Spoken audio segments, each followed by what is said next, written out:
যখন যুদ্ধ চলতেছে কাফেরদের সাথে, হযরতে সাইফুল্লাহ, যার লকব ছিল খালিদ বিন ওয়ালিদ রাদিয়াল্লাহু তাআলা, ইয়ারমুকের যুদ্ধ।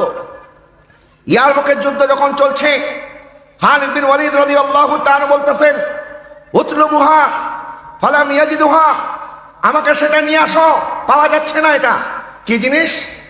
যখন নিয়ে আসা হলো, দেখা গেল একটা টুপি। বলেন, একটা কি টুপি? তো আশেপাশে যারা ছিল তারা বলতেছে, আরে তুমি একটা টুপির জন্য যুদ্ধ থামাই দিছো, এদিকে লক্ষ লক্ষ কাফের মুসলমানদেরকে শহীদ করে দিচ্ছে, তোমার সেদিকে খেয়াল নাই, তুমি একটা টুপির জন্য পাগল হয়েছো কেন? তখন খালিদ বিন ওয়ালিদ রাদিয়াল্লাহু তাআলা বলছেন, তোমরা যেটাকে সামান্য টুপি মনে করছো, এটা সামান্য টুপি না। কারণ এটা রাসূলুল্লাহ সাল্লাল্লাহু আলাইহি ওয়াসাল্লাম, নবীজি সাল্লাল্লাহু আলাইহি ওয়াসাল্লাম উমরা করলেন, ফাহালাকা রাসাহু, এরপরে নবীজি সাল্লাল্লাহু আলাইহি ওয়াসাল্লামের চুল মুবারক যখন কাটা হচ্ছিল, তখন সাহাবায়ে কেরাম নবীর চতুর্দিকে দাঁড়িয়ে দাঁড়িয়ে নবীর চুলগুলিকে হাতের মধ্যে নিচ্ছিল। তখন আমিও নবীজির একটা চুল মুবারক সংগ্রহ করে এই টুপির মধ্যে গেঁথে রেখেছিলাম। আমি যেই যুদ্ধের মধ্যে অংশগ্রহণ করি, আমি এই টুপির বরকতে, যেই টুপির মধ্যে নবীর চুল মুবারক আছে, এই চুল মুবারকের বরকতে আল্লাহ পাক মুসলমানদেরকে বিজয় দান করে। কিন্তু আজকে দেখেন মুসলমানদের বিজয় হচ্ছে না কেন? কারণ এখন আপনি যদি চুল মোবারকের কথা বলেন, বলে মুসলমানরা এখন চুল পূজা শুরু করছে। বলবে কিনা বলেন না? নবীজি নালাইন মোবারকে চুমা দিলে বলে কি নালাইন পূজা করতেছে। মুসলমানদেরকে পূজারি বলার এই ট্যাগ লাগানোর সংস্কৃতি যারা শুরু করেছে, এরা আসলে ইহুদি নাসারার দালাল। কথা বলেন না, ঠিক না? আর রাসূল পাকের মহব্বতে আমরা চুলকে চুমা দেই, নবীজির মহব্বতে আমরা নবীজির জুতা মোবারক, নালাইন মোবারকে চুমা দেই, আমরা পূজা করি না। যদি এটাকে পূজা বলেন, নবীজি খানায় কাবার মধ্যে 360টা মূর্তি সবগুলি ভেঙে দিয়েছে, দিছে দেয় নাই বলেন? কিন্তু দুইটা পাথরকে আমার নবী ভাঙে নাই। একটা পাথর হাজরে আসওয়াদ, আরেকটা পাথর মাকামে, বলেন না, আরেকটা পাথর নাম কি? মাকামে। তো মাকামে ইব্রাহিম এটাও পাথর, হাজরে আসওয়াদ এটাও কি? আর 360টা মূর্তি যেগুলি ভেঙেছেন এগুলিও কি? পাথর। কিন্তু ওগুলি মূর্তি ছিল, ওগুলিকে পূজা করা হতো। আর একটা হচ্ছে পূজা, আর একটা হচ্ছে তাজিম। 360 মূর্তির পূজা হতো, কি হতো? বলে না, কি হতো? যেগুলি পূজা করা হয় আমার নবী সেগুলি ভেঙে দিয়েছেন। আর হাজরে আসওয়াদ এবং মাকাম ইব্রাহিম এইগুলিকে মুসলমানরা পূজা করে না, বরং এইগুলিকে মুসলমানরা সম্মান করে। যারা বলেন না সুবহানাল্লাহ। কিন্তু কোত্থেকে এরা আসছে আমাদেরকে এখন নতুন করে দিন শিখাচ্ছে।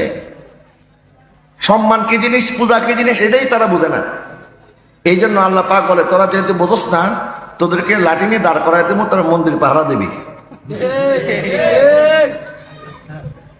খালি তো পূজা পূজা করস, যা যেখানে পূজা হয় তোদেরকে ওই দায়িত্ব লাগাই দিলাম, এগুলি তোরা কর। কথা বলেন না, ঠিক কিনা? আমি কোনো ধর্মকে ছোট করে বলছি না বাবা। আমাদের দেশে হিন্দুরা যদি এসে আমাদের মসজিদ পাহারা দেয়, মুসলমানদের জন্য কি সম্মান না অসম্মান? ঠিক হিন্দুরা তারা বলতেছে, আরে এরা কেন আমাদের মন্দির পাহারা দেবে? আমরা এই দেশে হিন্দু কি মরে গেছি নাকি? আল্লাহ পাক বলে, যারা মুসলমানদেরকে পূজারি ট্যাগ লাগা, যা তোরা ওখানে গিয়ে পাহারাদার হিসাবে কাজ কর, যা। এরা মন্দির পূজারা পূজা পূজা মণ্ডপ তারা পাহারা দিচ্ছে, আবার মুসলমানদেরকে ডাকে আমরা নাকি মাজার পূজা দেখি। নাউজুবিল্লাহ বলেন না। আরে কোনটা জিয়ারত কোনটা পূজা এটাই তো তোরা বুঝোস না। মাজার জিয়ারত করা সুন্নাত, বলেন মাজার জিয়ারত করা কি সুন্নাত? মাজারের মধ্যে আমরা জিয়ারত করতে যাই। হ্যাঁ, মাজারের মধ্যে কেউ যদি সাজদা দেয়, কেউ যদি গান বাজনা করে, কেউ নারী পুরুষ সমাজ মেলামেশা করে, মাজারের মধ্যে যদি কেউ গাঞ্জা খায়, আমরা আমাদের শক্তি থাকলে 2 হাত দ্বারা আমাদেরকে প্রতিহত করতে হবে। কথা বলেন ঠিক কিনা? নবীজি ইরশাদ করেছেন, তোমার সামনে যদি কোনো অন্যায় দেখো, প্রথমে তুমি হাত দ্বারা প্রতিহত করার চেষ্টা করো। যদি এটা না পারো তাহলে মুখ দ্বারা প্রতিবাদ করো। যদি এটাও না পারো অন্তরে ঘৃণা করো। আমরা মাজারে জিয়ারতের পক্ষে। বলেন আমরা কি মাজারে কিসের পক্ষে? এবং আমরা মাজারে কেন যাই? জিয়ারতের জন্য। বলে না কেন যাই? জিয়ারতের জন্য আমরা যাই। তো জিয়ারতকে বাধা দেওয়ার জন্য এরা এখন মাঠে ময়দানে নেমেছে। এরা বলে আমরা সিন্ডিকেট ভেঙে দেবো। তো সিন্ডিকেট ভাঙো না, কথা ছিল সিন্ডিকেট ভাঙবে, বলে সিন্ডিকেট ভাঙার নাম দিয়ে এখন তারা মাজার ভাঙার জন্য নেমেছে। তো তোরা সিন্ডিকেট ভাঙ, মাজার কমিটি মাজারের নামে টাকা তুলে খাচ্ছে, এটা বন্ধ কর। মাজারের নামে তারা ব্যবসা করবে, এটা বন্ধ করো। মাজার নামে গান বাজনা করলে এটা বন্ধ করো। মাজার নামে গাঞ্জা খাইলে এটা বন্ধ করো। আমরাও তাদের সাথে আছি, কথা বলেন ঠিক না? কিন্তু খবরদার আল্লাহর ওলিদের মাজার দিকে কেউ যদি হাত বাড়াবে আমরা তাদের হাত ভেঙে দেবো, কথা বলেন ঠিক না? এই দেশের মধ্যে চার সূর্য যতদিন থাকবে আল্লাহর ওলিদের মাজারও ততদিন। মাজার নাই কোন দেশ আমাকে বলেন? সৌদি আরবের মধ্যে মাজার নাই। আর 90 বছর আগে তুমি সৌদি আরবের কথা চিন্তা করো। 90 বছর যাবত এই ওয়াহাবিরা সরকার গঠন করার পর তারা শুধুমাত্র জান্নাতুল বাকির মধ্যে মাজার করে ধ্বংস করেছেন তা নয়, বরং তারা আমার নবীর রওজা মোবারক যেটার উপরে সবুজ গম্বুজ আছে এটা তারা ভাঙার চেষ্টা করেছে। যারা বলেন না নাউজুবিল্লাহ। তো তাদেরকে তো ক্ষমতায় বসাইছে ইহুদি নাসারারা, এই জন্য তারা তাদেরকে বুদ্ধি দিচ্ছে, খবরদার এটা হাত দিতে যাও না, এটা যদি হাত দাও তাহলে কিন্তু মুসলমানরা খেপে যাবে, তোমাদেরকে ক্ষমতা থেকে নামায় ফেলবে। এই জন্য তারা তাদের পরামর্শে তাদের বুদ্ধিতে তারা আবার এখান থেকে ফিরে এসেছে। অথচ তারা চেয়েছিল আমার নবী রওজা মুবারকের উপরে সবুজ গম্বুজকে মাটির সাথে মিশিয়ে দেবে, নাউজুবিল্লাহ বলেন। এবং তারা তাদের আধ্যাত্মিক নেতা যাকে মনে করে আলবানি, এই আলবানি ফতোয়া দিয়েছিল, বলেছিল যে মুহাম্মদ সাল্লাল্লাহু আলাইহি ওয়াসাল্লামের কবর খনন করে এই কবরের মাটি সরিয়ে এখান থেকে যে হাড্ডিকুটি পাওয়া যাবে এখান থেকে তা তুলে অচেনা অজানা কোনো জায়গার মধ্যে দাফন করে দেওয়া দরকার। জোরে বলেন না নাউজুবিল্লাহ। কত বড় বেয়াদব হলেই কথা বলতে পারে, অথচ তারা জানে না আমার নবী সাল্লাল্লাহু আলাইহি ওয়াসাল্লাম ইরশাদ করেছেন ইন্নাল্লাহ তাআলা হারামা আলাল আরদি আন তাকুল আজসাদাল আমবিয়া, আল্লাহ পাক মাটিকে হারাম করে দিয়েছেন, নবীদের দেহ মোবারক মাটি স্পর্শ করতে পারে না। রওজা মোবারকে আমার নবী মনে মাটির সাথে মিশে যায় নাই, বরং রওজা মোবারকে আমার নবী এখনো সশরীরে জীবিত, কথা বলে ঠিক কিনা? যারা হায়াতুন নবী বিশ্বাস করে না এদের ঈমান আছে না। নবী হায়াতুন নবী, বলেন আমাদের নবী কি নবী? শুধু আমাদের নবী না, সমস্ত নবী হায়াতুন নবী। আমার নবী ইরশাদ করেছেন ইন্নাল আমবিয়া আহইয়াউন ফি কুবুরিহিম ওয়া ইসাল্লুন, প্রত্যেক নবীগণ কবরে জীবিত এবং ওনারা কবরে নামাজ পড়ে। সুবহানাল্লাহ। নবীজি মেরাজে যাচ্ছেন, নবীজি ইরশাদ করেন মারারতু মূসা ওয়া হুয়া কাঈমুন ইসাল্লি ফি কবরিহি, আমি মূসার কবরকে অতিক্রম করতেছি আর তখন দেখলাম মূসা কবরের মধ্যে দাঁড়িয়ে নামাজ পড়তেছেন। মূসা আলাইহিস সালাম কবরে দাঁড়িয়ে কি পড়ছেন? তা নামাজ কে পড়ে? মৃত মানুষ না জীবিত মানুষ? নবীজি যখন বাইতুল মুকাদ্দাসে পৌঁছলেন তখন সেখানে দেখেন মূসা আলাইহিস সালাম সেখানে হাজির হয়ে গেছে। যাকে কবরে দেখে এসেছেন উনি এখন কোথায়? বাইতুল মুকাদ্দাসে। আবার এখান থেকে যখন আমার নবী আসমানে গেলেন, যে সমস্ত নবীরা বাইতুল মুকাদ্দাসে নবীকে ইস্তেকবাল জানিয়েছে, আল্লাহ পাক 8 জন নবীকে আসমানের মধ্যে নিয়ে গেলেন। নবী বলেন প্রথম আসমানে আমার সাথে দেখা হলো হযরতে আদম আলাইহিস সালামের সাথে। সুবহানাল্লাহ। বাবা একটু সুবহানাল্লাহ বললেন, কি পড়াটা করিয়েন, বলেন না সুবহানাল্লাহ। দ্বিতীয় আসমানে যখন আমি গেলাম তখন আমার সাথে দেখা হলো হযরত ইউসুফ এবং হযরতে ইয়াহইয়া আলাইহিস সালামের সাথে। তৃতীয় আসমানে যখন আমি গেলাম তখন দেখা হলো হযরত ইদ্রিস আলাইহিস সালামের সাথে। চতুর্থ আসমানে যাওয়ার পরে দেখা হলো হযরত ঈসা আলাইহিস সালামের সাথে। পঞ্চম আসমানে যাওয়ার পর দেখা হলো হযরতে হারুন আলাইহিস সালামের সাথে। ষষ্ঠ আসমানে যাওয়ার পর দেখা হলো হযরতে মূসা আলাইহিস সালামের সাথে। আর সপ্তম আসমানে যাওয়ার পর দেখা হলো হযরতে ইব্রাহিম খলিলুল্লাহর সাথে। জোরে বলুন সুবহানাল্লাহ। তাহলে যেই নবীগণ বাইতুল মুকাদ্দাসের নবীকে রিসিভ করেছেন এদের মধ্যে 8 জন নবী এখন কোথায়? আসমানে। বলে না কোথায়? তো মূসা আলাইহিস সালাম ওনার কবরে, আবার একই সময় বাইতুল মুকাদ্দাস, আবার একই সময় কোথায়? ষষ্ঠ আসমানে। তার মানে বোঝা গেল আম্বিয়া আলাইহিস সালাম গণের ইন্তেকালের পর ওনারা রওজা মুবারকে চলে গেলে ওনাদের ক্ষমতা কমে না, বরং আল্লাহ বাড়িয়ে দেয়। কথা বলেন না ঠিক না? তো এটা যদি মূসা আলাইহিস সালামের মুজিজা হয়, এটা যদি মূসা কালিমুল্লাহর ক্ষমতা হয়, মূসা কালিমুল্লাহ একই সময় উনি ওনার রওজা মুবারকে, একই সময় বাইতুল মুকাদ্দাস, একই সময় ষষ্ঠ আসমানে মূসা আলাইহিস সালামের যদি এই ক্ষমতা হয়, ইমামুল মুরসালিন রাহমাতুল লিল আলামিন যার ব্যাপারে আল্লাহ সুবহানাহু ওয়া তাআলা ইরশাদ করেছেন ওয়ালাল আখিরাতু খায়রুল লাকা মিনাল উলা, হুজুর আপনার আগামী জিন্দেগি আরো উন্নত হবে। পিছনের জিন্দেগির চাইতে, দুনিয়ার জিন্দেগির চাইতে আপনার জিন্দেগির সামনে আখিরাতের জিন্দেগি এটা আরো আলা বালা তারা হবে, আলা বালা মকামের হবে। মুসা কালিমুল্লাহর যদি এই ক্ষমতা থাকে, আমার নবীর ক্ষমতাকে কম না আরো বেশি? जिसका कोई सानी नहीं वो नबी हमारा है। আমি অর্ধেক, আপনার অর্ধেক পারবেন নি? দেখবো কে বেশি পারে, ঠিক আছে নি? সবাই মহাব্বতে, जिसका कोई सानी नहीं वो नबी हमारा है, जिसका कोई सानी नहीं वो नबी हमारा है, जिसका कोई सानी नहीं वो नबी हमारा है। मेरे मुस्तफा की अज़मत का हद है ना किनारा है, मेरे मुस्तफा की अज़मत का हद है ना। तोरे पर कहा रब ने लंतरानी मूसा, मूसा से বলেছিলেন আল্লাহ দেখতে চাই, আল্লাহ বলেছেন লন্তারানি, আমাকে দেখা সম্ভব নয়। তোরে पर कहा रब ने लंतरानी मूसा, तोरे पर कहा रब ने लंतरानी मूसा, तोरे पर कहा रब ने लंतरानी मूसा।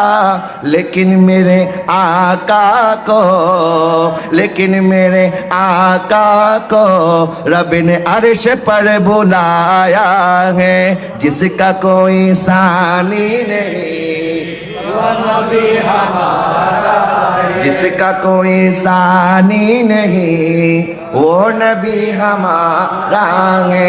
मेरे मुस्तफा की अज़मत का, मेरे मुस्तफा की अज़मत का हद है ना किनारा।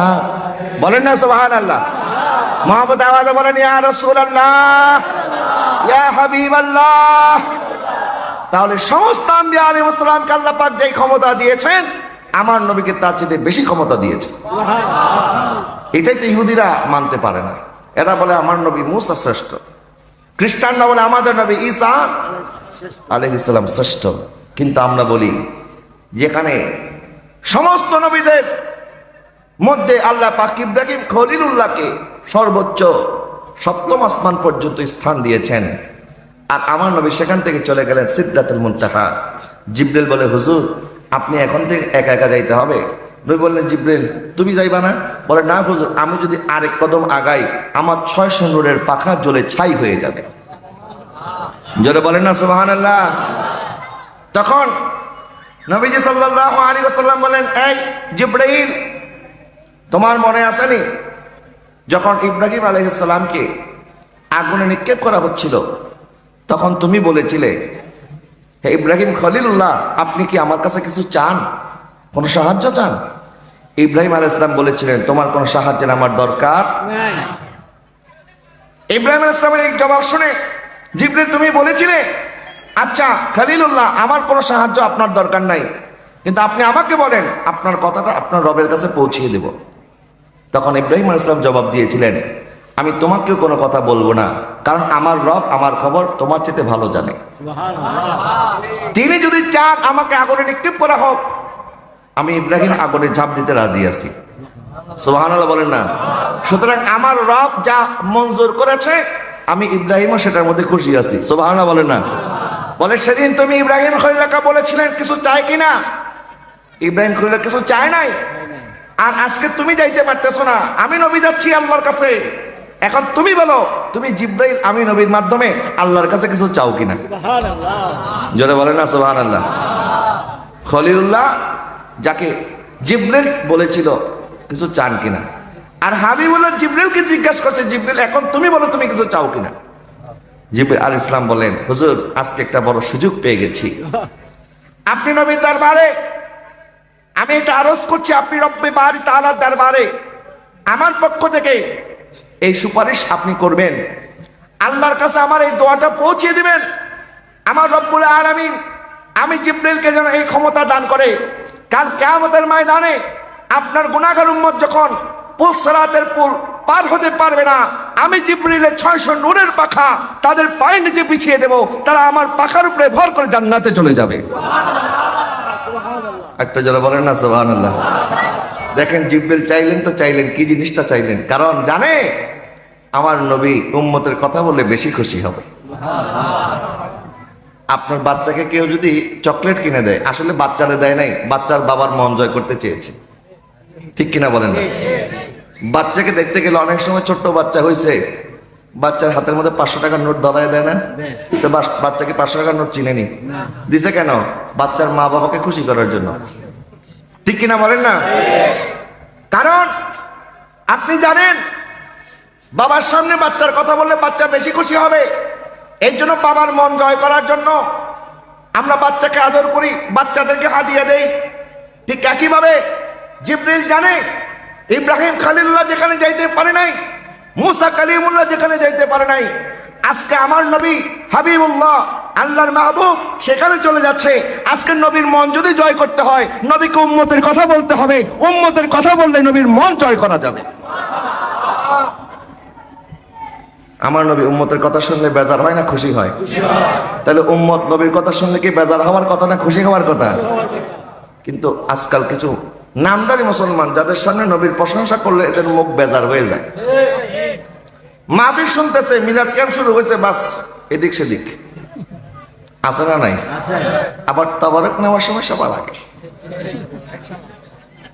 পেয়ারে হাজরিন, নবীকে আমরা মহব্বত করব জানের চেয়ে বেশি, ইনশাআল্লাহ বলেন। আন-নাবিয়্যু আওলা বিল মুমিনিনা মিন আনফুসিহিম। আল্লাহ পাক বলে ঈমানদারদের জানের চেয়ে বেশি আপন আমার নবীজি, সুবহানাল্লাহ বলেন। নবী আল্লাহ পাক নবীকে এমন দয়া দিয়েছেন, লাকাদ জাআকুম রাসূলুম মিন আনফুসিকুম আজিজুন আলাইহি মা আনিতুম হারিসুন আলাইকুম বিল মুমিনিনা রাউফুর রহিম। আল্লাহ পাক বলে তোমাদের কাছে এমন রাসূল পাঠাইছি যিনি তোমাদের মুশকিল দেখলে পেরেশান হয়ে যায়, তোমাদের চিন্তায় চিন্তাগ্রস্ত হয়ে যায়, এবং উম্মতের প্রতি বড় দয়ালু, বড় রহম দিলওয়ালা, রউফ এবং রহিম। জোরে বলুন সুবহানাল্লাহ। বাবা, নবী উম্মতকে এত বেশি ভালোবাসে, আর আমরা সেই নবীর গোলামি করি, যেই গোলামিকে আমরা আমাদের মাথার তাজ মনে করি। যতদিন পর্যন্ত আমরা সেই গোলামিকে আঁকড়ে ধরবো, বিজয় আমাদের হবেই হবে, ইনশাআল্লাহ বলেন। আমি বলছিলাম আপনাদের মনে আছে, হযরত ওমর রাদিয়াল্লাহু তাআলা বাইতুল মুকাদ্দাস বিজয় করলেন। কি করলেন? বাইতুল মুকাদ্দাস মনে আছে না আপনাদের? বাইতুল মুকাদ্দাস বিজয় করার পর ওমর রাদিয়াল্লাহু তাআলা আনহু মুসলিম উম্মার উদ্দেশ্যে একটা ভাষণ দিলেন। উনি বললেন, ইন্না কুন্না আযাল্লা কওমিন ফাআযানাল্লাহু বিল ইসলাম। আমরা অপমানিত জাতি ছিলাম, লাঞ্ছিত জাতি ছিলাম, কিন্তু ইসলাম কবুল করার কারণে আল্লাহ পাক আমাদেরকে মর্যাদা দিয়েছে। একটু জোরে বলেন সুবহানাল্লাহ। বাবা, আমরা মুসলমান না হলে হতে পারতো আমরা গরু গাদার পূজা করতাম। মুসলমান না হলে হয়তোবা আমরা এই গরুদের যে মূত্র আছে এটাকে অনেকে শরবতের মতো পান করে, এরকম মানুষ পৃথিবীতে আছে না? এখন তো আবার নতুন করে শুনতেছি যে এখন গরুর গোবর যেটা আছে এটাকে নাকি ওষুধ বানায় খাইলে যে সমস্ত মহিলার বাচ্চা হয় না, এদের পেটে নাকি বাচ্চা চলে আসবে। দেখেন কি ওষুধ আবিষ্কার করছে তারা, ডাহা মিথ্যা কথা। যে গরুর গোবর তারা ওষুধ হিসাবে পান করে, খায়, গরুর মূত্র পান করে। আমি কাউকে ছোট করতেছি না বাবা, কিন্তু আমি শুধু বোঝানোর জন্য বলতেছি, আল্লাহ পাক আমাদেরকে এই আকল দিয়েছে, যেই নবীর গোলাম হওয়ার কারণে যে চতুষ্পদ জন্তুর পূজা করার জন্য আল্লাহ আমাদেরকে বানায় নাই, বরং তাদেরকে বানিয়েছে উম্মতে মুহাম্মাদের খেদমত করার জন্য। কথা বলেন ঠিক কিনা?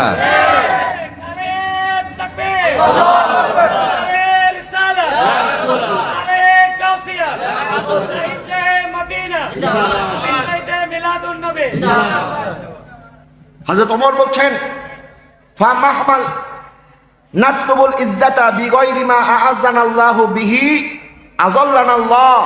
সুতরাং আল্লাহ আমাদেরকে দামি বানিয়েছেন নবীর কারণে, দামি বানিয়েছেন ইসলামের কারণে।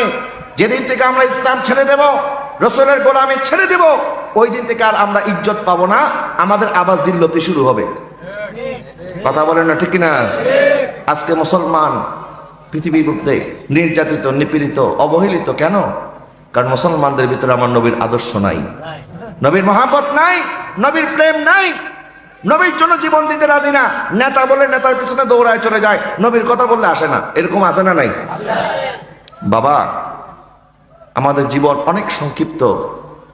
এই সংক্ষিপ্ত জীবনে আল্লাহ পাক আমাদেরকে আর যে কয়টা দিন হায়াতে রেখেছেন, আমরা সেই নবীর গোলামি করতে চাই কি চাই না? সেই নবীকে জানের চাইতে বেশি মহব্বত করতে চাই কি চাই না? এবং যে নবীর শানে আল্লাহ পাক সামান্যতম বেয়াদবিকে সহ্য করে নাই। আল্লাহ পাক ইরশাদ করেন, লা তারফাউ আসওয়াতাকুম ফাওকা সাওতিন নবী, আমার রাসূলের দরবারে জোরে গলায় কথা বলা যাবে না, রাসূলের মজলিসে বসে জোরে গলায় কথা বলা যাবে না। ওয়ালা তাজহারু লাহু বিল কওলি কাজাহারি বাদিকুম লিবাদিন, একে অপরের সাথে যেরকম করে কথা বলো রাসূলের ব্যাপারে এরকম করে কথা বলা যাবে না। কিছু মানুষ আছে বলে নবী আর আমাদের মধ্যে পার্থক্য শুধু নবীও মানুষ আমরাও মানুষ, নবীও খেয়েছে আমরাও খেয়েছি, নবীও বাজার করেছে আমরাও বাজার করি, নবীও বিয়ে করেছে আমরাও বিয়ে করি, পার্থক্য শুধু নবীর উপরে ওহী নাযিল হয়, আমাদের উপরে হয় না। যারা বলেন না নাউযুবিল্লাহ। কুল ইন্নামা আনা বাশারুম মিসলুকুম ইউহা ইলাইয়া, এই আয়াতের সরল তরজমা করে মানুষকে বিভ্রান্ত করে। একদল মানুষ আছে না নাই? আর তুমি দেখেছো কুল ইন্নামা আনা বাশারুম মিসলুকুম, নবী বলেছেন আমি তোমাদের মতো। আমি তোমাদের মতো কাদেরকে বলেছেন? কাফেরদেরকে বলেছে। কাফেরদেরকে বলেছে আমি তো মানুষ, আমি তো তোমাদের মতোই মানুষ। আর সাহাবায়ে কেরামকে আমার নবী কথা বলে না আমি তোমাদের মতো। সহিহ বুখারীর মধ্যে এসেছে, দয়ার নবী সাল্লাল্লাহু আলাইহি ওয়াসাল্লাম সাওমে ওয়াসাল পালন করতেন, লাগাতার রোজা, যে রোজার মধ্যে কোনো সাহারি নাই, কোনো ইফতার নাই। সাহাবায়ে কেরাম বলেন আমরাও তাইলে এরকম করে রোজা রাখবো। ওনারাও সাহারি ইফতার ছেড়ে দিয়ে রোজা রাখা শুরু করলেন। 2-3 দিন যাওয়ার পরে এক একজন বিছনার মধ্যে পড়ে গেছে, উঠতে পারে না। নবী জিজ্ঞাসা করলেন কি ব্যাপার, তোমাদের এই অবস্থা কেন? বলে হুজুর সাওমে ওয়াসাল পালন করতে গিয়ে আমাদের এই অবস্থা। তোমাদেরকে কে বলেছে সাওমে ওয়াসাল পালন করতে? বলে হুজুর দেখেছি আপনি পালন করতেছেন, এই জন্য আমরাও পালন করা শুরু করেছি। আমার নবী ইরশাদ করলেন আইয়ুকুম মিসলি, কেউ আমার মতো তোমরা কেউ নাই, কারণ আমার রব আমাকে নিজে খাওয়ায় এবং পান করায়। জোরে বলেন না সুবহানাল্লাহ। দেখেন মক্কার কাফেরদেরকে বলেন তোমাদের মতো, আর সাহাবীদেরকে বললেন আমি তোমাদের মতো বলেন না, আমি তোমাদের মতো। তাই কাফেরদেরকে বললেন তোমাদের মতো, মুসলমানদেরকে বললেন তোমাদের মতো নয়। কারণটা কি? কারণ ঈসা আলাইহিস সালামের উম্মত ঈসা আলাইহিস সালামকে নিয়ে বাড়াবাড়ি করতে গিয়ে বলেছিল ঈসা আলাইহিস সালাম আল্লাহর পুত্র। নাউজুবিল্লাহ বলেন। কারণ কি? কারণ ওনার বাবা নাই। বলেন ওনার কি নাই? বাবা। বাবা ছাড়া দুনিয়াতে এসেছেন। আর এই মক্কার কাফেররাই ইব্রাহিম আলাইহিস সালামের মূর্তি বানিয়ে পূজা করেছিল, যে ইব্রাহিম আলাইহিস সালাম মূর্তি ভেঙে দিয়েছিল। কেন? বলে ইব্রাহিম আলাইহিস সালাম আল্লাহর বন্ধু, আল্লাহর খলিল। তারপর নবী সাল্লাল্লাহু আলাইহি ওয়াসাল্লাম বলতেছেন আমি সেরকম নবী নই যাকে পূজা করার জন্য তোমরা আবার মূর্তি বানায় ফেলবা। যে সূর্য তোমরা দেখতেছো এই সূর্যের পূজা তোমরা করো, কিন্তু দেখো আমি নবী।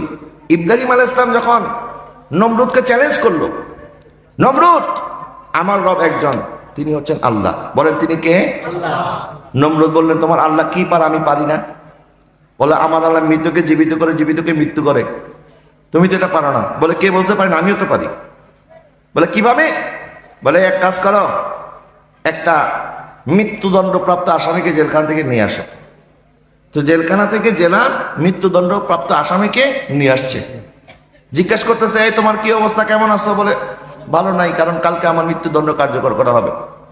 তখন নমরুদ বললেন যাও, তোমার মৃত্যুদণ্ড কার্যকর করা হবে না, তোমাকে মুক্তি দিয়ে দিলাম, আজাদ করে দিলাম। আর একটা নিরাপরাধ মানুষকে ধরে নিয়ে আসলো, বলো কেমন আছো? বলে ভালো আছি, খুব সুখে শান্তিতে জীবন যাপন করছি। বলে কোনো পেরেশানি আছে? বলে কোনো পেরেশানি নাই। বলে এটা হত্যা করো। মৃত্যুদণ্ডপ্রাপ্ত আসামিকে মুক্ত করে দিয়েছে, ছেড়ে দিয়েছে। আরেকটা নিরীহ মানুষকে মেরে ফেলেছে। বলতেছে এই ইব্রাহিম দেখো, যে লোকটা মরার কথা সে মরে নাই, আমি তাকে জীবন দিয়েছি। আর যে লোকটা মরার কথা না, আমি তাকে মেরে ফেলেছি, তা আমিও তো জীবিত করে মৃত্যু দান করি। যারা বলেন না নাউজুবিল্লাহ। বলে এখন তুমি বলো তোমার রব কি পারে যেটা আমি পারি না? তখন ইব্রাহিম আলাইহিস সালাম বললেন তুই তো এটা করছস, আসলে কিন্তু তো জাহালত প্রকাশ করেছিস, আসলে করস নাই। তুই যে জাহিল, তুই যে মূর্খ, এটা প্রমাণ করছস। আচ্ছা আমার রব কি পারে? আমার রব তো পূর্ব দিক থেকে সূর্য উদয় করে, তুই পারলে পশ্চিম দিক থেকে উদয় করে দেখা। সুবহানাল্লাহ বলেন না। যেটা ইব্রাহিম আলাইহিস সালাম বলেছিল নমরুদ সেটা করতে পারে নাই। কিন্তু আমার কামলিওয়ালা সাল্লাল্লাহু আলাইহি ওয়াসাল্লাম যখন আরাম ফরমাচ্ছেন, হযরত আলী রাদিয়াল্লাহু তাআলা আনহুর কোলের মধ্যে আমার নবী মাথা রেখে ঘুমাচ্ছেন। আলী রাদিয়াল্লাহু তাআলা একবার নবীর চেহারার দিকে তাকায়, একবার সূর্যের দিকে তাকায়। কারণ আসরের নামাজের ওয়াক্ত তো ছোট, অল্প সময়। সূর্য ডুবে গেলে ওয়াক্ত কি থাকবে না? শেষ শেষ। একদিকে নবীজির চেহারায় আনোয়ার দেখতেছে, একদিকে নবীর ঘুম, আরেকদিকে সূর্য ডুবে যাচ্ছে, নামাজ কাজা হওয়ার চিন্তা। আলী রাদিয়াল্লাহু তাআলা চিন্তা করলেন, গাড় ঘেরার মধ্যে যখন আমার নবী আরাম ফরমাচ্ছিলেন, তখনও হযরত আবু বকর সিদ্দিক সাপের বিষ হজম করেছে, নবীর ঘুমের ব্যাঘাত হতে দেয়। তা আমি কেমনে দেব? কারণ নামাজের কাজা আছে, নবীজির ঘুমের কোনো কাজা নাই। এই জন্য নবীকে ডাকে নাই। এদিকে সূর্য ডুবে গেছে। আলী রাদিয়াল্লাহু তাআলা পেরেশান। নবীজি ঘুম থেকে ওঠার পর ওনার পেরেশানি দেখে জিজ্ঞেস করে, আলী তুমি এত পেরেশান কেন? বলে, হুজুর কোনোদিন আসরের নামাজ কাজা হয় নাই, আজকে সূর্য ডুবে গেছে, আসরের নামাজ কাজা হয়ে গেছে, এই জন্য একটু পেরেশানি লাগতেছে। কিন্তু আপনি ঘুমাচ্ছিলেন, আমি কি করে আপনাকে ঘুম থেকে তুলি? হুজুর আমি তো বিয়াদবি করতে পারি না, এই জন্য আপনাকে ডাকতে পারি নাই। আমার নবী সাল্লাল্লাহু আলাইহি ওয়াসাল্লাম সাথে সাথে আল্লাহর দরবারে দোয়া করলেন, আল্লাহ এতক্ষণ আমার আলী তোমার এবং তোমার রাসূলের খেদমতে ছিল, সুতরাং যেই সূর্য ডুবে গেছে ওই সূর্যকে আবার আসমানে ফেরত দান করো। জোরে বলেন না সুবহানাল্লাহ। इशारे से चाँद को छिड़ दिया, डूबे हुए खून को फिर लिया, गए हुए दिन को असर किया, ये ताबो तवा तुम्हारे लिए, जमीनो जमा तुम्हारे लिए, मकीनो मका तुम्हारे लिए, चुनीनो चुना तुम्हारे लिए, बने दो जहां। যারা বলেন না সুবহানাল্লাহ। তা আমার দয়াল নবী ওই ডুবন্ত সূর্যকে ইশারা দিতে দেরি। সাহাবায়ে কেরাম বলে, আমরা একই দিনে দুইবার সূর্য উদয় হতে দেখেছি। একবার ফজরের পর হয়েছে, আবার আসরের পর যখন ডুবে গেছিল, আলীর আসরের নামাজ পড়ানোর জন্য আল্লাহ পাক ডুবন্ত সূর্যকে আবার উদয় করে দিয়েছে। ইব্রাহিম আলাইহিস সালামের সেই চ্যালেঞ্জ নমরুদ মোকাবেলা করতে পারে নাই। যে সূর্য ডুবে গিয়েছিল, নমরুদ এটা উদয় করতে পারে নাই। নমরুদ যেটা পারে নাই, আমার নবী সেটা পেরেছে। নবীর আঙ্গুলের ইশারায় সূর্য উদিত হয়েছে কি হয় নাই? নবীর আঙ্গুলের ইশারায় চাঁদ দ্বিখণ্ডিত হয়েছে কি হয় নাই? হয়েছে। সুতরাং এটা ছিল ইব্রাহিম আলাইহিস সালামের চ্যালেঞ্জ, যে সূর্য যদি উদয় করে দেখিতে পারো তাহলে বুঝবো তোমার ক্ষমতা আছে। আমার নবী এটাই বুঝিয়ে দিলেন, সূর্য উদয় করা অস্ত যাওয়া এটা পৃথিবীর মানুষের কারো হাত নাই, ক্ষমতা নাই, আমার আল্লাহ যদি কাউকে সেই শান দান না করে।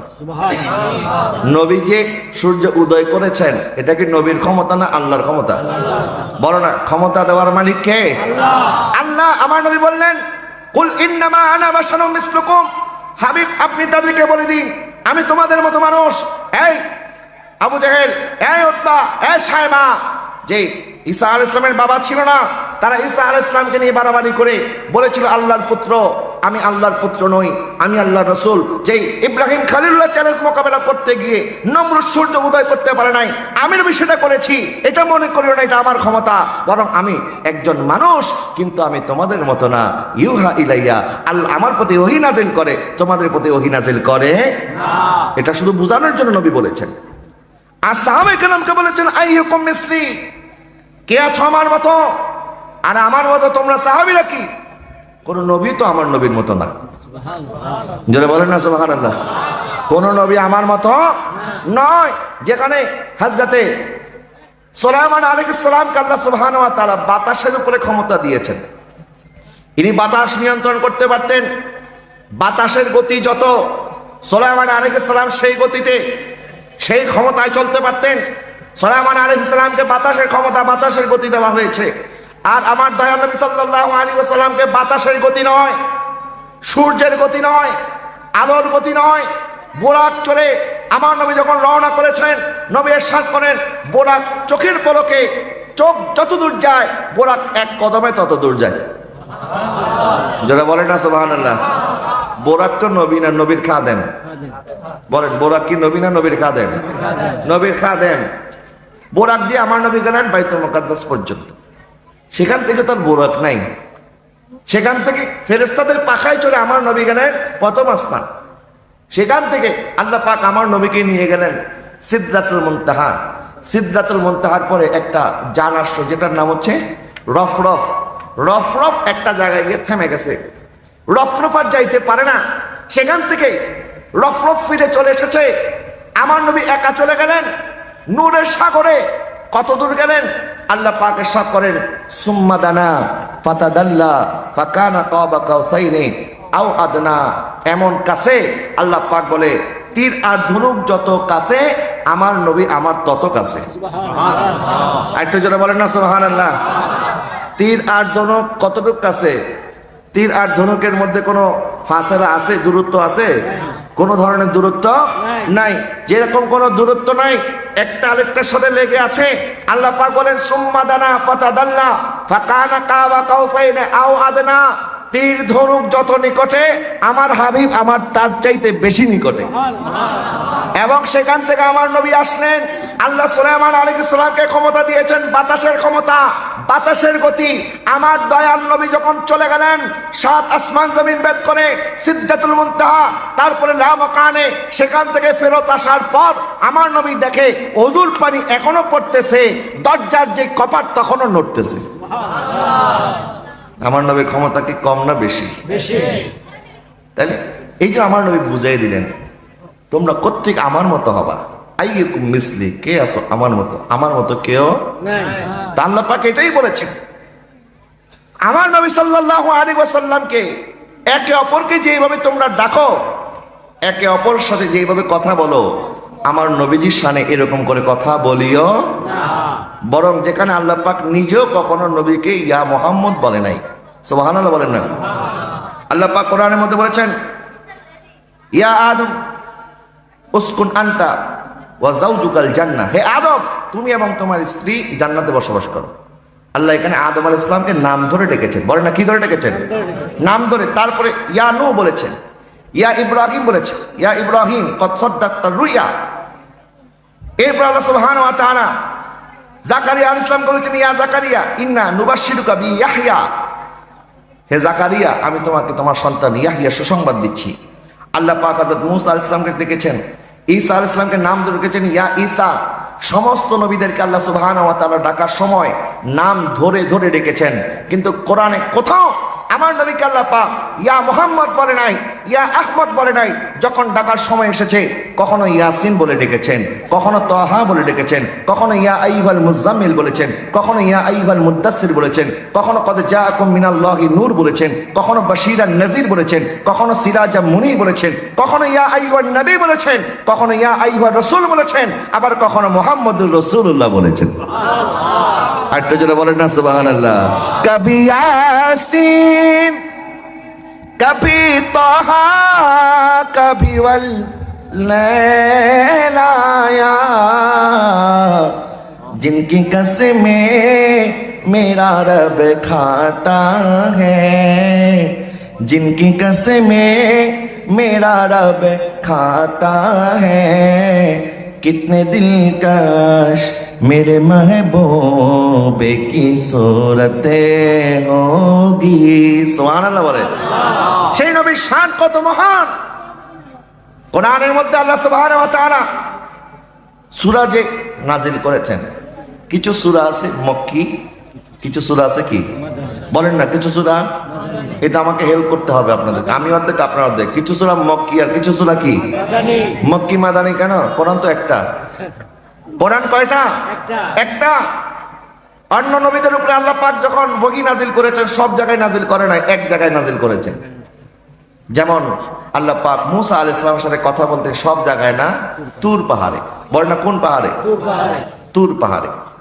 কিন্তু আমার দয়াল নবী সাল্লাল্লাহু আলাইহি ওয়াসাল্লামের উপর যখন আল্লাহ বগি নাজিল করেছেন, তখন শুধু মক্কায় নাজিল হয় নাই। নবী যখন মক্কায়, কোরআন মক্কায়, নবী মদিনায়, কোরআন মদিনায়, নবী গারে হেরায় কোরআন গারে হেরায়, নবী গারে সুরে কোরআন গারে সুরে, নবী বদরে কোরআন বদরে, নবী ওহুদে কোরআন ওহুদে, নবী যেখানে কোরআন সেখানে। শুধু তাই নয়, নবী যখন আম্মাজান আয়েশার হুজরার মধ্যে কোরআন সেখানে গিয়ে ডাক দিচ্ছেন, ইয়া আইয়ুহাল মুজাম্মিল, হে আমার কামলিওয়ালা দোস্ত। জোরে বলেন না সুবহানাল্লাহ। কত মহব্বত করে আল্লাহ পাক ডেকেছেন নবী, কত মহব্বত করে ডেকেছেন। নবী চাদর পড়তেন, এই জন্য নবীকে বলেছেন কামলিওয়ালা, হে আমার কামলিওয়ালা। সুবহানাল্লাহ বলেন না। সে যে আমার কামলিওয়ালা, কামলিওয়ালা, সে যে আমার কামলিওয়ালা, ওয়ালা, হেরা হতে হেলে দোলে, নুরানি তনুর কে এলো হায়, সারা দুনিয়ার হেরে মেরে পর্দা খুলে খুলে যায়। সে যে আমার কামলিওয়ালা, কামলিওয়ালা, সে যে আমার কামলিওয়ালা। বলেন না সুবহানাল্লাহ। আর এত মহব্বত কোথায় পাবেন? আমার নবীকে আল্লাহ পাক যত মহব্বত করেছে, কিভাবে ডেকেছেন দেখেন। শুধু তাই নয়, অন্যান্য নবীগণ ওনারা যখন আপনার আপনার উম্মতের কাছে যাইতেন, ওই উম্মতগণ নবীদেরকে নাম ধরে ডাকতো। কি ধরে ডাকতো? নাম ধরে। যেমন কোরআনের মধ্যে আল্লাহ পাক বলেন, হুদ আলাইহিস সালামের উম্মত বলছেন, ক্বালু ইয়া হুদু মা জিতানা বিবাইয়িনা, হে হুদ, আপনি আমাদের কাছে তো কোনো প্রমাণই আনেন নাই। ওনার উম্মত বলতেছে ওনাকে নাম ধরে ধরে। মূসা আলাইহিস সালামের উম্মত বলতেছে, ইয়া মূসা ইজআল লানা ইলাহান কামা লাহুম আলিহাতান, হে মূসা, তারা যেরকম একটা মূর্তির পূজা করে, তারা তো তাদের রবকে দেখে দেখে পূজা করে। মূর্তির পূজা, এটা কি তো তারা মূর্তিকে কি মনে করে? তাদের প্রভু, তাদের রব, ঠিক কিনা? তো মূসা সালামের উম্মতটা বলতেছে, মূসা আপনি এক কাজ করেন, আমাদেরকেও এরকম কিছু একটা আইনা দেন যেটা আমরা দেখে দেখে পূজা করতে পারবো, ইবাদত করতে পারবো। নাউজুবিল্লাহ বলেন না। মূসা সালামের উম্মত বলতেছে, ইয়া মূসা, হে মূসা, নাম ধরে ডেকেছেন। ঈসা আলাইহিস সালামের উম্মত বলতেছেন, ইয়া ঈসা ইবনে মারইয়ামা হাল ইয়াস্তাতিউ রাব্বুকা আন ইউনাজ্জিলা আলাইনা মাইদাতাম মিনাস সামা, হে ঈসা ইবনে মারইয়াম, আপনার রব কি পারবে আসমান থেকে আমাদের জন্য খাবার নাজিল করতে? ঈসা আলাইহিস সালামের উম্মত ঈসা আলাইহিস সালামকে নাম ধরে ডেকেছেন। বলেন না, কি ধরে ডেকেছেন? নাম ধরে ডেকেছেন। কিন্তু আল্লাহ সুবহানাহু ওয়া তাআলা কোরআনের মধ্যে আয়াতগুলি আমাদেরকে জানিয়ে দিলেন, অন্য সমস্ত নবীর উম্মতরা যদিও তাদের নবীকে নাম ধরে ডেকেছে, কিন্তু আমার হাবিবের প্রটোকল হচ্ছে, লা তাজআলু দুআ আর রাসূলি বাইনাকুম কা দুআ ইবাদিকুম বাদা, খবরদার তোমরা একে অপরকে যেভাবে নাম ধরে সম্বোধন করো, আমার রাসূলকে নাম ধরে সম্বোধন করা যাবে না। তোমরা একে অপরকে যেই নামে ডাকো, আমার নবীকে এই নামে ডাকা যাবে না। সুবহানাল্লাহ বলেন। বরং কি বলতে হবে? ক্বালু ইয়া রাসূলুল্লাহ। বলেন কি বলতে হবে? ইয়া, বলেন না ইয়া। যখন মদিনার মধ্যে আমার নবী আগমন করলেন, তখন মদিনার নারী পুরুষ আবার বৃদ্ধ বনিতা তারা আমার নবী নামে একটা স্লোগান দিল, ইয়া মুহাম্মাদা ইয়া রাসূলুল্লাহ। বলেন ইয়া মুহাম্মাদা, ইয়া মুহাম্মাদা। এখানে দালের পর একটা আলিফ আছে, ইয়া মুহাম্মদ বলে না, ইয়া মুহাম্মাদা। বলেন কি? ইয়া মুহাম্মাদা। সম্মান সূচক ভাবে আমার নবীকে ডেকেছেন, ইয়া মুহাম্মাদা ইয়া রাসূলুল্লাহ। আমরা যেমন বলি নারে রিসালাত, সবাই বলে ইয়া রাসূলুল্লাহ, ঠিক একইভাবে মদিনার মধ্যে সবাই একজন বলতেন ইয়া মুহাম্মাদা, সবাই বলতো ইয়া রাসূলুল্লাহ। যারা বলেন না সুবহানাল্লাহ। তাহলে ইয়া রাসূলুল্লাহ বলো, এটা কি আমাদের নিজেদের বানানো না সাহাবায়ে কেরামের আমল? বলে না কাদের আমল? সাহাবায়ে কেরামের আমল। যখন ইয়ারমুকের মধ্যে যুদ্ধ শুরু হয়েছে, ভণ্ড নবী মুসাইলামাতুল কাজ্জাবের বিরুদ্ধে মুসলমানরা ঝাঁপিয়ে পড়েছে, তখন কাফের যারা ছিল তারা বলতেছিল তাওহীদের কথা, লা ইলাহা ইল্লাল্লাহ। আর এদিকে মুসলমানদের মধ্যে আমরা তো কালেমার প্রথম অংশ কি? লা ইলাহা ইল্লাল্লাহ। মুসাইলামাতুল কাজ্জাব ভণ্ড নবী, সে বলেছিল যে আমার নবীর পরে নাকি সে নবী হয়ে গেছে। যদি বলেন না নাউজুবিল্লাহ। নবীর সাক্ষ্য ছাড়া খাতামুন নবীয়িন লা নবিয়্যা বাদি, আমি শেষ নবী, আমার পরে কোনো নবী নাই। কিন্তু নবী বলেছেন, হ্যাঁ আমার পরে 30 জন ভণ্ড নবীর আবির্ভাব হবে। বলেন কয়জন ভণ্ড নবীর? এর মধ্যে একটা ভণ্ড নবী আমাদের ভারতীয় উপমহাদেশের মধ্যে আছে, যেটার নাম গোলাম আহমদ কাদিয়ানী, যে খতমে নবুয়তকে স্বীকার করে। নবীর নবুয়তকে যারা অস্বীকার করবে, খতমে নবুয়তকে যারা অস্বীকার করবে, তারা কি মুসলমান না বেঈমান? তাদের সাথে মুসলমানদের কোনো সম্পর্ক নাই। যখন ইয়ারমুকের মধ্যে ওইদিকে এই ভণ্ড নবীর অনুসারী তারাও তাকবীর বলতেছে, তারাও আল্লাহু আকবার বলতেছে, খালিদ ইবনে ওয়ালিদ রাদিয়াল্লাহু তাআলা বলেন, এখন আমরা মুসলমানদেরকে চিনব কি করে? তারাও তাকবীর বলতেছে, তারাও আল্লাহু আকবার বলতেছে, তারাও আল্লাহর নাম বলতেছে। এই জন্য খালিদ ইবনে ওয়ালিদ বলে, আমরা শুধুমাত্র তাকবীর বলবো না, আমরা বলবো ইয়া মুহাম্মাদা ইয়া রাসূলুল্লাহ, ইয়া মুহাম্মাদা ইয়া রাসূলুল্লাহ। রিসালাতের স্লোগান দিয়ে এরা যখন ঝাঁপিয়ে পড়েছে, আল্লাহ মুসলমানদেরকে বিজয় দান করেছে। আর তো যারা বলেন না সুবহানাল্লাহ। তাহলে আমাদের কালেমার দুইটা অংশ, লা ইলাহা ইল্লাল্লাহ মুহাম্মাদুর রাসূলুল্লাহ সাল্লাল্লাহু। আজানের মধ্যে আশহাদু আল্লা ইলাহা ইল্লাল্লাহর সাথে আশহাদু আন্না মুহাম্মাদুর রাসূলুল্লাহ আছে না নাই? তারা কারা? যারা রাসূলের নামকে সরায় দিতে চায়, রাসূলের নাম শুনলে যাদের ভালো লাগে না। আর এটা তো কাফের মুশরিকদের কথা। তোমরা মুসলমান হয়ে এই কথা কেমনে বলো? একজন বলে লা ইলাহা ইল্লাল্লাহ লিখতে হবে উপরে, মুহাম্মাদুর রাসূল লিখতে হবে নিচে। যারা বলে না নাউজুবিল্লাহ, অথচ আল্লাহ মুহাম্মদ নাকি পাশাপাশি লেখা যাবে না। নাউজুবিল্লাহ বলেন। আল্লাহ পাক ইরশাদ করেছেন, ইজা যুকিরু যুকিরতা মাই, যেখানে আমার নাম সেখানে আপনার নাম। বলেন না সুবহানাল্লাহ। ওয়া রাফা'না লাকা যিকরাক, আমার নবীর শানকে বাড়িয়ে দিয়েছেন কে? আল্লাহ। আজকে কথায় কথায় শিরিক আর বেদাতের ফতোয়া আমাদের সমাজের মধ্যে যারা এই ধরনের বিশৃঙ্খলা করে, মুসলমানদের মধ্যে ফাটল সৃষ্টি করতে চায়, তাদের কাছ থেকে আমাদের ঈমানকে বাঁচানো দরকার আছে কি নাই? নবীর মুহাব্বতের কথা শুনলে যাদের শরীরের মধ্যে আগুন ধরে, এরা হচ্ছে আবু লাহাব, উতবা, সায়বা, তাদের বংশধর। নবীর আশিক কখনো নবীর নাম শুনলে বিরক্ত হতে পারে না, কষ্ট পেতে পারে না। নবীর নাম যত শুনবে ঈমানদার ঈমান তত মজবুত হবে। কথা বলেন ঠিক কিনা? এই জন্য আমি আপনাদেরকে অনুরোধ করবো, বাবা, আমরা উম্মতের মধ্যে কোনো বিভ্রান্তি চাই না, কলহ চাই না, বিবাদ চাই না। আমরা ওয়াতাসিমু বিহাবলিল্লাহি জামিআ ওয়া লা তাফাররাকু, আল্লাহ বলেছেন আমার রশিকে মজবুতির সাথে ধরো। আমরা একত্রিত হয়ে নবীর শানকে বুলন্দ করার জন্য ময়দানে যদি রক্ত দেওয়ার দরকার হয়, এই দেশের সুন্নি মুসলমান দিনের জন্য সবার আগে বুকের তাজা রক্ত ঢেলে দিতে আমরা রাজি আছি। কথা বলেন ঠিক কিনা? কিন্তু নবীর দুশমনদের সাথে আমাদের কোনো সম্পর্ক নাই। এই জন্য নবীর দুশমনদের কাছ থেকে নিজের ঈমানকে রক্ষা করবে। সবসময় নবীর মহাব্বত, তাজিম, তাওকীর, ওয়া তুআযিরুহু ওয়া তুওয়াক্কিরুহু, এই আয়াতের উপরে আপনারা আমল করবেন। এবং আল্লাহ পাক ওয়াদা করেছেন, যখন তোমরা ঈমানদার হতে পারবে, আমি আল্লাহর সাথে সাথে তোমাদেরকে বিজয় দান করব। এই জন্য সেই বিজয় পর্যন্ত আমাদেরকে লড়ে যেতে হবে অন্যায়ের বিরুদ্ধে, অপরাধের বিরুদ্ধে, বৈষম্যের বিরুদ্ধে, ন্যায়ের পক্ষে, হকের পক্ষে, আমার নবীর শান আজমতের পক্ষে, ইনশাআল্লাহ বলেন। এবং আজকের এই মিলাদুন নবীর মাহফিল, এটা শুধুমাত্র বাঁশখালীতে হয় না, সারা পৃথিবীর যেখানে যেখানে মুসলমান সেখানে ঈদে মিলাদুন নবী। কথা বলেন ঠিক কিনা? যারা বলে বার্থডে সেলিব্রেট করা যাবে না, নবীর মিলাদ সেলিব্রেট করা যাবে না, এটা নাকি ইহুদি খ্রিস্টানদের সাদৃশ্য হয়ে যায়। যারা বলেন নাউজুবিল্লাহ। আর ইহুদিরা করে ইহুদিদের মতো, আমরা মুসলমানরা করি মুসলমানদের মতো। তো ইহুদিরাও তো ইবাদত করে, আল্লাহর ইবাদত করে না? তারা করে কিনা বলেন না? এই জন্য কি আপনারা আল্লাহর ইবাদত বন্ধ করে দিবেন? ইহুদিরাও তো, তারাও তাদের প্যাগোডায় ডাকার জন্য মানুষকে আজান দেয়, তাদের ভাষায় যেটা। এই জন্য কি আমরা আজান বন্ধ করে দেবো? তারাও তো রোজা রাখে, এই জন্য আমরা রোজা বন্ধ করে দেবো? নবীজি সাল্লাল্লাহু আলাইহি ওয়াসাল্লাম প্রত্যেক সপ্তাহে সোমবার দিন রোজা রেখেছেন, সহিহ মুসলিমের হাদিস, এটা তো সবাই স্বীকার করে। নবী সাত করছে যাকা ইয়াউমা উলিদতু ফীহি, কারণ আমি সোমবার দিন দুনিয়াতে আগমন করেছি, আমি নবীর আগমনের দিনকে সেলিব্রেট করার জন্য, আমি আল্লাহর শুকরিয়ার জন্য রোজা রাখি। জোরে বলে না সুবহানাল্লাহ। এখন তারা আমাদেরকে বলে নবী তো প্রত্যেক সপ্তাহে সোমবার দিন রোজা রেখেছেন, তা আপনার সপ্তাহে একদিন পালন না করে একদিন কেন করেন? 12 রবিউল আউয়াল কেন করেন?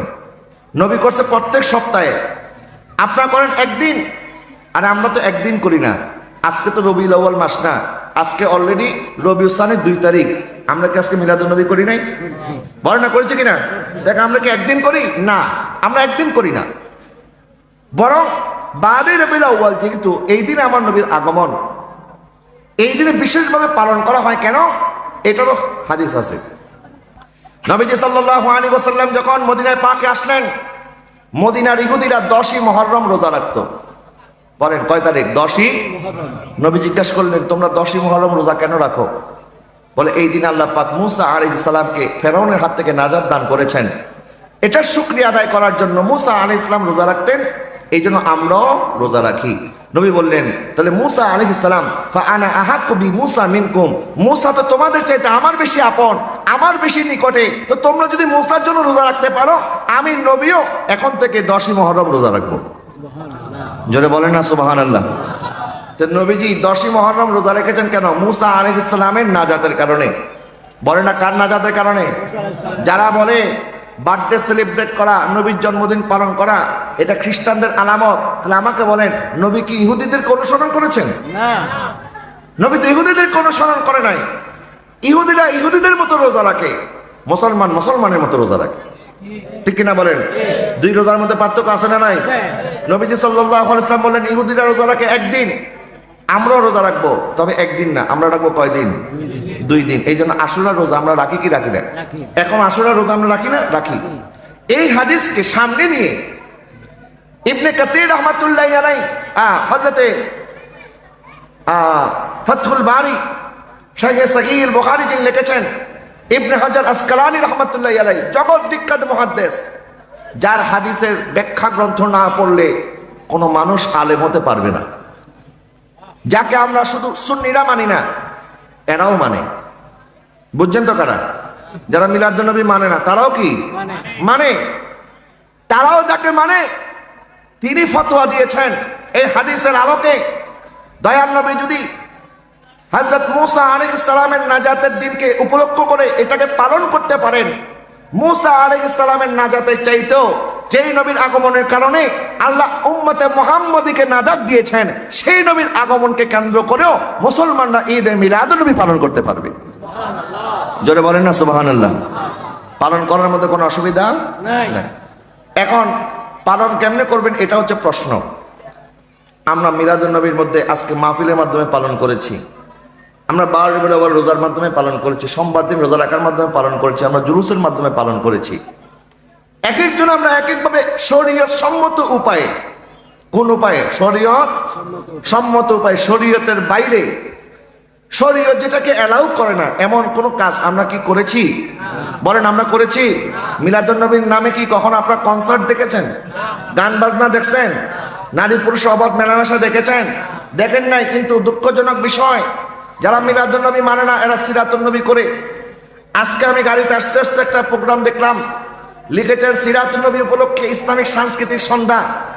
এই ইসলামিক সাংস্কৃতিক সন্ধ্যার নাম দিয়ে মঞ্চের মধ্যে তারা নাটক করতেছে, আর গানের সুরে সুরে তারা বিভিন্ন প্রকারের প্রবাদ, বিভিন্ন প্রকারের আপনার ছন্দ, কবিতা আবৃত্তি করতেছে গানের সুরে। জোরে বলেন না নাউজুবিল্লাহ। এই জন্য আমি শুকরিয়া আদায় করছি আল্লাহর দরবারে, এরা যে মিলাদুন নবী মানে না একদিকে ভালো, কারণ যদি মিলাদুন নবীর ব্যানারে এইগুলি করতো সুন্নি মুসলমানদের হৃদয়ের মধ্যে রক্তকরণ হতো। কথা বলে ঠিক কিনা? এই জন্য আল্লাহ সুবহানাহু ওয়া তাআলা তাদের কপালের মধ্যে মিলাদুন নবী রাখে নাই। বলে মিলাদুন নবী নাকি কোরআন হাদিসে নাই। আরে কোরআন হাদিসে আছে, তোমাদের নসিবের মধ্যে নাই। কথা বলেন ঠিক কিনা? আজকেও দেখলাম ঢাকার মধ্যে একটা বিরাট মাহফিল, মাহফিলের মধ্যে নামাজের ওয়াক্ত যে হবে এটা আয়োজক কমিটি জানে কি জানে না? জানে। আজকে এখানে নামাজ পড়ার জন্য জায়গা করা হয় নাই। মসজিদ তো আছে, মসজিদের মধ্যে নামাজ পড়তে না পারলে অন্তত এখানে নামাজ পড়ার মতো ব্যবস্থা আছে না নাই? তো এখন মাহফিলের মধ্যে আসরের নামাজ পড়বে, মাগরিব পড়বে, এশা পড়বে, এটা তো সবাই জানে। মাহফিলের মধ্যে তারা চেয়ার বিছিয়েছে। বাংলাদেশের ইতিহাসে প্রথম দেখলাম মাহফিলের মাঝখানে নামাজ পড়তেছে চেয়ারের মধ্যে বসে বসে। নাউজুবিল্লাহ, একটু আসতে বলেন। বলেন না নাউজুবিল্লাহ। একটা সুস্থ সবল মানুষ চেয়ারের মধ্যে বসে নামাজ পড়তে পারবে? এই অনুমতি আছে? আজকে কোত্থেকে তারা আমাদেরকে নতুন দিন শিখাচ্ছে। দেখেন আল্লাহ পাক বাঁচাইছে, এরা মিলাদুন নবী মানে না। কারণ এটা যদি মিলাদুন নবীর ব্যানারে কেউ করতো, গোটা বাংলাদেশ আমাদেরকে কালার করার জন্য, অপপ্রচার করার জন্য রাস্তায় নেমে যেত। ও দেখ সুন্নিরা মিলাদুন নবীর মাহফিল করে বসে বসে নামাজ পড়ে। কথা বলেন না ঠিক কিনা? আল্লাহ পাক রক্ষা করেছে। আসলে যাদের অন্তরে নবীর মহব্বত নাই, আল্লাহ পাক তাদেরকে এরকম পদে পদে বেজ্জত করবে। আমি তাদেরকে বলবো, তওবা করে সঠিক রাস্তায় ফিরে আসেন। জিনার মিলাদ তিনারই সিরাত। মিলাদ আগে না সিরাত আগে? যার জন্ম নাই তার কর্ম আছে? যার জন্ম তার কর্ম। বলেন, যার জন্ম তার জন্ম, যার নাই কর্ম তার। এই জন্য মিলাদ এবং সিরাত দুইটাই আমরা মানি, কিন্তু আমার ভাইরা শুধু সিরাত মানে, মিলাদ মানে না। এটা কোন ধরনের ইসলাম? এটা কোথায় তারা পেয়েছে? মানে মিলাদের কথা বললে এটা খ্রিস্টানদের সাথে মিলে যাবে। মানে মূর্খ। কোরআনের মধ্যে আল্লাহ সুবহানাহু ওয়া তাআলা বলেছেন, ঈসা আলাইহিস সালাম যেদিন দুনিয়াতে আগমন করেছেন, ঈসা আলাইহিস সালাম সেই দিনকে স্মরণ করে বলেছেন, ওয়াসসালামু আলাইয়া ইয়াউমা উলিদতু ওয়া ইয়াউমা আমুতু ওয়া ইয়াউমা উবআসু হাইয়া। যেদিন আমি আগমন করেছি, যেদিন আমি ওফাত করেছি, যেদিন আবার দুনিয়াতে আগমন করব, আমি ওই দিনের প্রতি সালাম দিচ্ছি। জোরে বলেন না সুবহানাল্লাহ। তাইলে কোরআনের মধ্যে ঈসা আলাইহিস সালামের জন্মদিনকে কি দেওয়া হয়েছে? সালাম। বলেন না কি? যখন নবীজি বললেন, আল্লাহ পাক আমার উম্মতের জন্য জুমার দিনকে ঈদের দিন বানিয়েছেন। সুবহানাল্লাহ বলেন। জুমার দিন উম্মতের ঈদের দিন। জুমার দিন উম্মতের কিসের দিন? কেন ঈদের দিন? নবী সাল্লাল্লাহু আলাইহি ওয়াসাল্লাম বললেন, জুমার দিন সপ্তাহের মধ্যে সর্বশ্রেষ্ঠ, কারণ এই দিনের মধ্যে খুলিকা আদম আলাইহিস সালামকে সৃষ্টি করা হয়েছে, ওয়া কুবিদা, এবং এই দিনই আদম আলাইহিস সালাম ইন্তেকাল করেছেন। সুবহানাল্লাহ বলেন। তারা আপনাকে বলবে, নবীর আগমনে মিলাদুন নবী করেছেন, আনন্দ করেছেন, তো ওই দিনই তো, ওই মাসেই তো নবী ওফাত বরণ করেছেন, তো শোক দিবস কেন করেন না? আমরা বলি, ঠিক আছে, মিলাদুন নবী আমরা রাখলাম, শোক দিবসটা তোমাদেরকে দিয়ে দিলাম, দেখি তোমরা শোক দিবস পালন করনি। বুঝেন নাই মনে হয় কথাটা? আমরা মিলাদ রাখলাম, শোকটা তাদেরকে দিলাম, তারা কি শোক দিবস পালন করেছে? তো তোমরা করো না, আমাদেরকে বলো কেন? তার মানে বোঝা গেল ডাল মে কুছ কালা হ্যাঁ। কথার মধ্যে শয়তানি আছে না নাই? কথার মধ্যে শয়তানি গন্ধ আছে না নাই? আরে আমরা নবীর মিলাদুন নবী করি, সিরাতুন নবীও করি, নবীর ওফাত বার্ষিকী আমরা করি, কিন্তু তোমাদের মতো মনে করে করি না। আমার দয়াল নবী দুনিয়া থেকে ওফাত বরণ করেছে সত্য, কিন্তু নবী মৃত নয়, আমার নবী জিন্দা নবী। কথা বলেন ঠিক কিনা? তোমরা শোক দিবস করো, অথচ ইসলামের মধ্যে 3 দিনের বেশি শোক করা জায়েজ না। তা আমাদের সুন্নিদেরকে বিভিন্ন অপবাদ দেওয়ার চেষ্টা করে, কিন্তু আল্লাহ পাক একটা একটা করে তাদের মুখোশ খুলে দিচ্ছে, এবং এটা সূর্যের মতো স্পষ্ট হয়ে যাবে, আহলে সুন্নাত ওয়াল জামাত সুন্নি মুসলমান এরাই হকের পক্ষে। কথা বলেন ঠিক কিনা? ইনশাআল্লাহ এই দেশের মানুষ একদিন বুঝতে পারবে, এই দেশ ওলি আল্লাহরা আবাদ করেছেন, ওলিদের মাধ্যমে আমরা ইসলাম পেয়েছি। সুতরাং আল্লাহ পাক বলেছেন, ইহদিনাস সিরাতাল মুস্তাকিম সিরাতাল্লাযীনা আন'আমতা আলাইহিম। আল্লাহর নিয়ামত প্রাপ্ত বান্দাগণ যেই রাস্তায় চলেছে, আমরাও সেই রাস্তায় চলতে চাই। আল্লাহ যেন কবুল করে, সবাই বলেন আমিন। আর একটু মহাব্বতের আওয়াজে বলুন আমিন। আল্লাহ আজকের মাহফিলকে যেন কবুল করে, বলেন আমিন। এই মাহফিলের জন্য টাকা পয়সা, শ্রম, বুদ্ধি ইত্যাদির মাধ্যমে যারা খেদমত করেছেন, আমি সবাইকে ধন্যবাদ জানাই, মোবারকবাদ জানাই।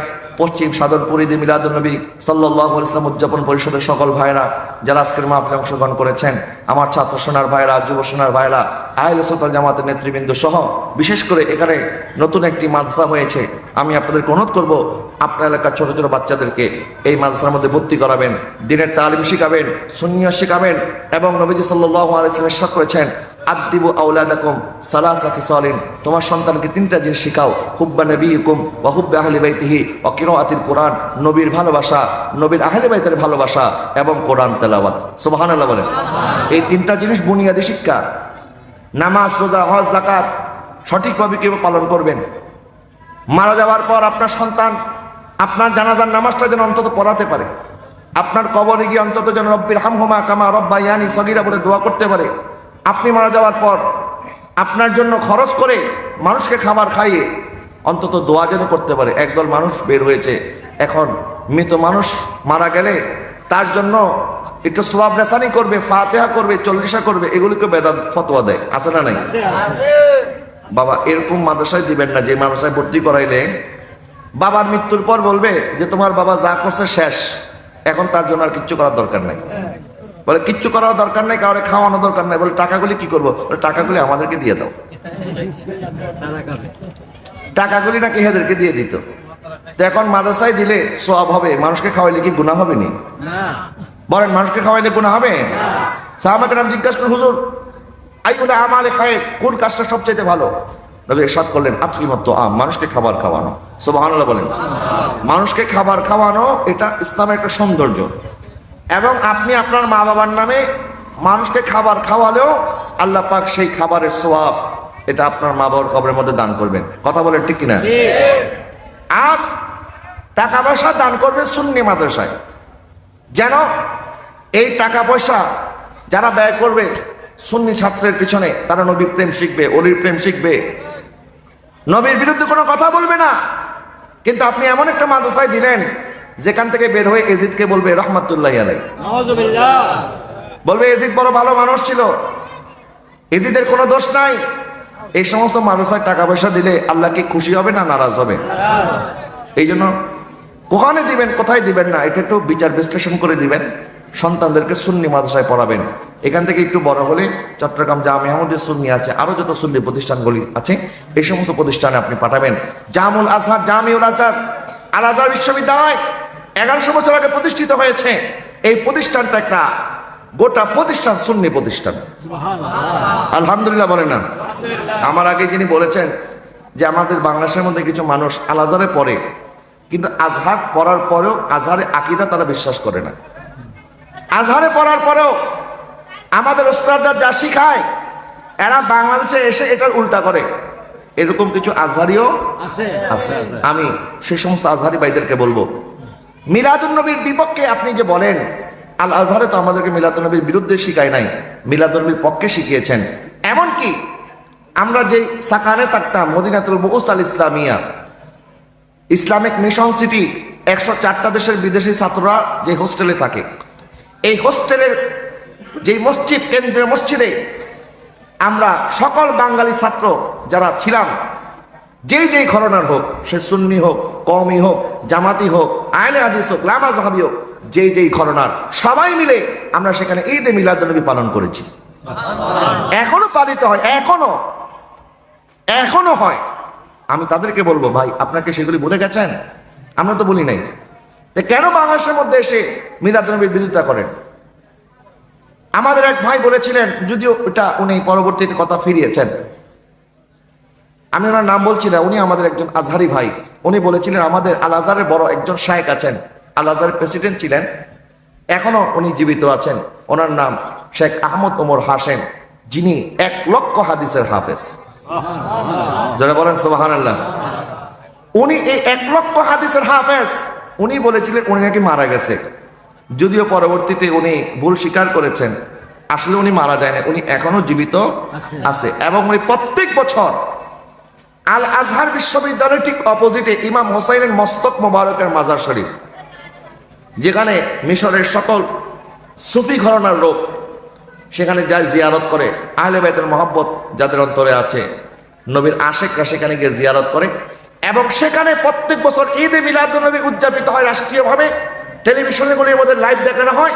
আহমদ ওমর হাশেম, যাকে আমিরুল মুমিনিন ফিল হাদিস, 1 লক্ষ হাদিসের হাফেজ, সেই মাহফিলে উনি প্রধান অতিথির বক্তব্য প্রদান করেন। সুবহানাল্লাহ বলেন। মিশরের সমস্ত মুহাদ্দিস, মুফতি, শাইখুল হাদিস যারা বড় বড় আলেম বুজুর্গ, প্রত্যেকে ঈদে মিলাদুন্নবীর পক্ষে। আলহামদুলিল্লাহ বলেন। মিশরের দারুল ইফতা থেকে এই বছর মিলাদুন্নবীর পক্ষে তারা ফতোয়া দিয়েছে, প্রত্যেক বছরই দেয়। এবং রাষ্ট্রীয়ভাবে ঈদে মিলাদুন্নবী পালিত হয়। আমাদের শাইখুল আজহার ইমামুল আকবর শেখ আহমদ আত-তাইয়্যিব হাফিজাহুল্লাহ, সেই প্রোগ্রামে উনি প্রধান বক্তার বক্তব্য দেন, যেখানে প্রধান অতিথি থাকে মিশরের প্রেসিডেন্ট থেকে শুরু করে মিশরের সমস্ত মন্ত্রী পরিষদের সদস্য। তো মিশরের মধ্যে আমরা যারা পড়াশোনা করেছি, অন্তত আমরা আমানতের খেয়ানত যেন না করি, এই কথা যেন না বলি যে আল আজহারে এগুলি নাই। এগুলি বাংলাদেশে আবিষ্কার নয়, আমরা নতুন করে এগুলি পালন করি না। 1400 বছর যাবত নবীর পরে নবীর সাহাবী থেকে শুরু করে সবাই মিলাদুন্নবী পালন করেছে। সুবহানাল্লাহ বলেন।